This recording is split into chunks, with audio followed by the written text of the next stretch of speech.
Really proud of my kids. Really proud how they handle the environment and really the way that they played together. I don't think we played perfect softball throughout the weekend, but the kids played with a lot of energy and they played with a lot of confidence. And every time there was some adversity or every time there was, let's say, some doubt, those kids stood strong. They stayed together, they played together, they stood strong, they kept believing. The the crowd was incredible, the environment was incredible, our fan base motivates us, inspires us. It was just an incredible softball environment, and hopefully this team will learn from that, and we can build on it. You can see throughout the weekend that we're not a perfect softball team. You know, we dropped a pop up behind second base. We miss a punt at first base, an easy punt. So these kids are not robots. They play good in a lot of situations, in a lot of spots. But we still have our flaws and we still have to get better. And we'll get back to the grind today and get ready for some more challenges this weekend. Trying to make sure that we can build on some of the foundations that we put in place and try to make sure that we can be consistent in the way that we perform and the way that we compete. That's the challenge right now. I want to introduce my associate head coach, Chris Malvo. I'd like him to come up, say a couple words. There are going to be times this year where I'm not going to be available. Chris is served as head coach at Magnice. Then he served 4 years here with me. I was at his wedding, and it's great to have him back here. He's a good friend, and he's a good coach, and we're glad to have him back in the Ragin Cajun family.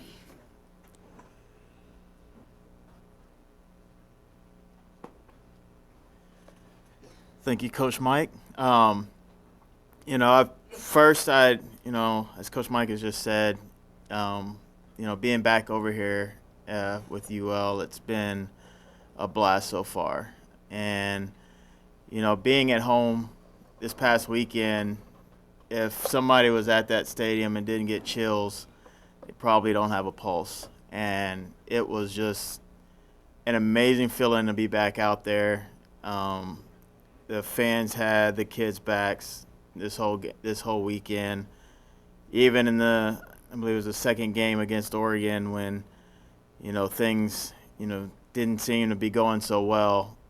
That last inning, you would have felt you're up by 10. And kids got up there, they kept competing, and also it felt like the fans were pushing them, to do what they could. And it was a blast to go through that this weekend, and it's definitely exciting as we get going and continuing to work and know that, there's a lot of season left, and there's no time to celebrate, but it's good to know that there's going to be more weekends like that at home where we're able to be in front of our fans, and it's not just at home, but also on the road. We know that the softball fans here travel very well and always are behind the kids, but I'd like to second, how hard a lot of these kids work and what this means to them and how much that they've been, leaving it out on the table every day. And, they're not going to be complacent or happy with where we're at right now. They're ready to continue to move on and work toward the next step. And, we're excited to continue that process and continuing to work and seeing where this road will take us. So, here's Coach Mike. All right, well, questions for Coach Mike. Mike, any fear you played a really top 5 team, good team in Oregon? Any fear, probably not with among your group, but from outside people, saying that competition's not as good going forward? No. We talk about this all the time, is that you're most of the time you're not playing the opponent. The way that our game is set up, on paper, if you have the superior team, you can't just run the ball off tackle and overpower somebody. Or you can't just throw the ball into the post guy and overpower somebody. In our game, you're playing against that little ball. You can hit the ball on the money, square, as hard as possible, and it goes right at somebody. You can throw a great pitch, with great spin, and kid can fist it or get the end of it, and it blips in. So our game it's the reason why we play so many games, the reason why you see the team that wins the World Series and Major League Baseball at the end of the year, they have 50 losses. You don't see perfection in our game. It's not about perfection in our game. You can see the best team in the game losing to the worst team in the game. That's part of it. That's how it works. And in these 3-game series, when you play a team 3 times and it becomes matchups, it's hard. It's hard to beat a team 3 times in a row. And our game is totally different than football. Our game is totally different than basketball. It's a totally different game. And I think when you see throughout the year, we are going to lose games to people we're not supposed to lose to. And you're going to see kids' performances fluctuate throughout the year. And it's not going to be because they weren't focused, or they were tired, or they were distracted, or they were whatever. That's just the nature of the game. That's how the game works. We're not trying to be 56-0. We're trying to show up and be consistent day by day. How do you feel newcomers, in a sense, like Alex and Kara particularly, kind of play in the environment that the Oregon series kind of presented itself? Because that's going to be the environment that they have in big games, South Al, May, June, and so on. I thought that both of those kids played well. I thought the reason why is because of the support of their teammates. They weren't out there on an island. This team loves each other. This team plays for each other. This team gets each other's backs. This team is not about one person or one personality. We arguably have one of the better players in the country. I would say, we talked about the other day, that Lexi Elkins is one of the top 3 players in the country. But if you look at that team, it's not about just her.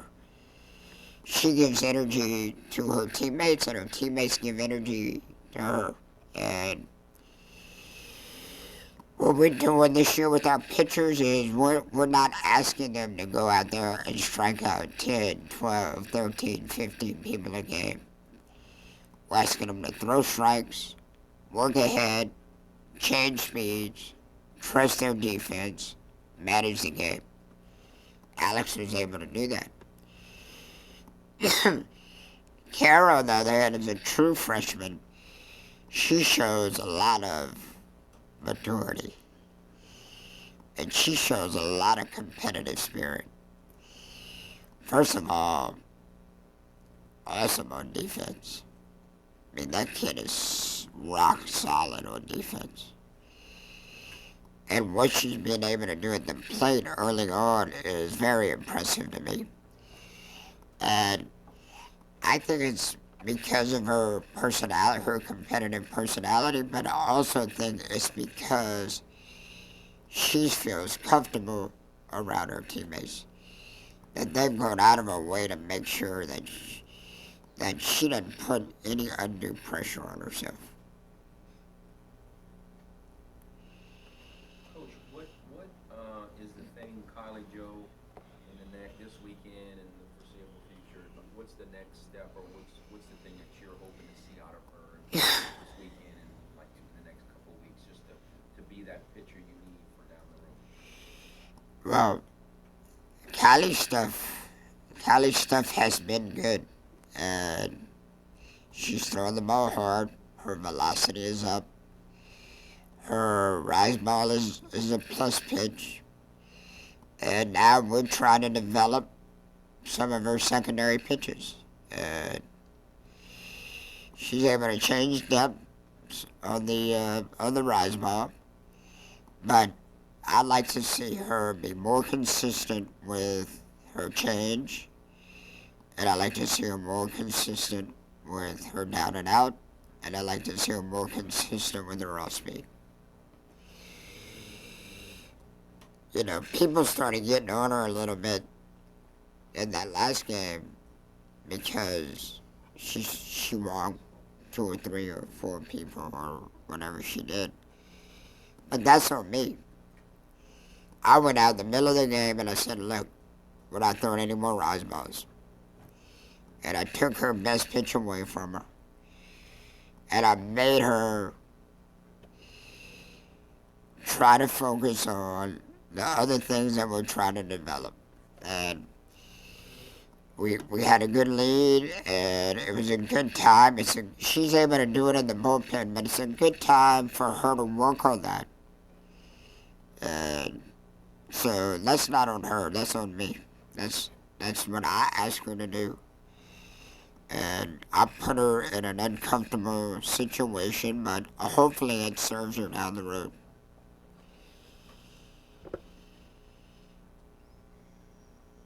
In the staff, do you foresee Macy and Allison pitching continuing to be kind of part of weekends for the next few weeks? I thought Macy threw the ball very well. Macy threw the ball 66, 67. She had great command. Allison came in and she gave a totally different look.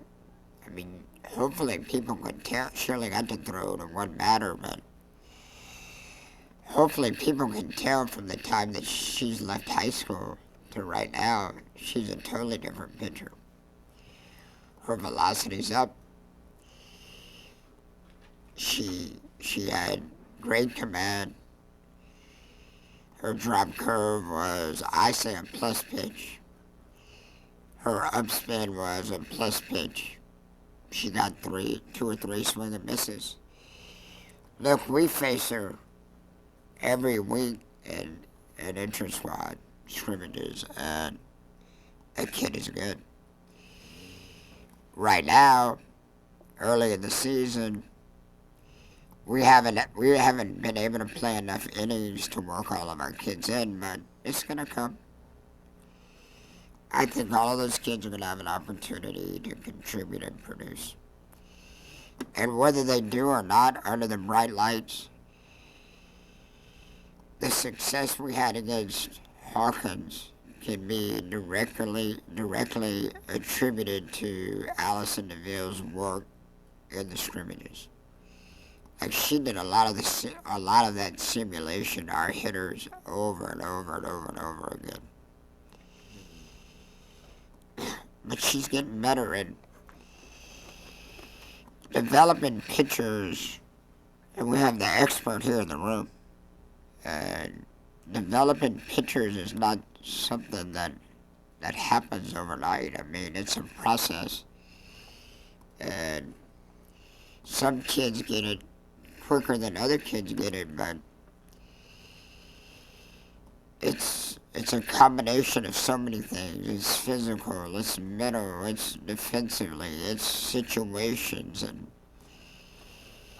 it takes time. It takes time to develop the right kid with the right stuff and the right mentality and the right mindset to be able to do that kind of stuff. And I think we're lucky at this university to have, we're the most sitting next to each other, but Coach Robichaux, who I've sat and talked to him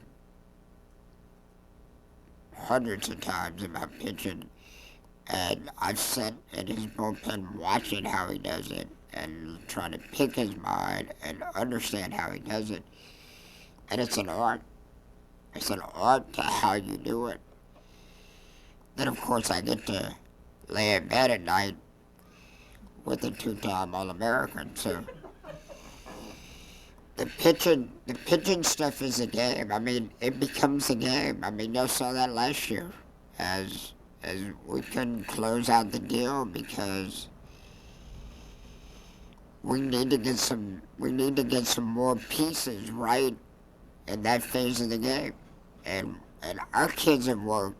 I'm just telling y'all, man, they have worked extremely hard. Our staff has worked extremely hard to make sure that phase of the game gets better. It's not all about just swinging and hitting home runs. We want to pitch. We want to play defense. We want to play all phases of the game because that's the only way you can be a championship team. How much will this weekend really afford your team an opportunity to get Allison and Macy some added innings, having 6 games in 4 days? We go game by game. I mean, right now, my focus is, and this is one of the big differences between baseball and softball, that they set their rotation before the weekend. Well, we don't. When the team shows up, we get to sit in the stands, watch them play. We think about the best matchups. Our kids can throw 2, 3, 4 games in a row. So we make our decisions based on matchups. We make our decisions based on what we think gives us the best opportunity to win. And we can run the same kid out there over and over and over again. There wasn't much any tweaking in the lineup until you put in reserve for the lead. So do you foresee this, unless the injury or major slumps happen, this being your lineup for a while? Consistently over the last month through preseason, this has been the lineup that we have used, and we need to develop some depth. We need a couple of hitters off of the bench, but the kids I get to roll out in that lineup all have considerable experience. I mean, they know what they're doing. They've been there. They've been in those situations.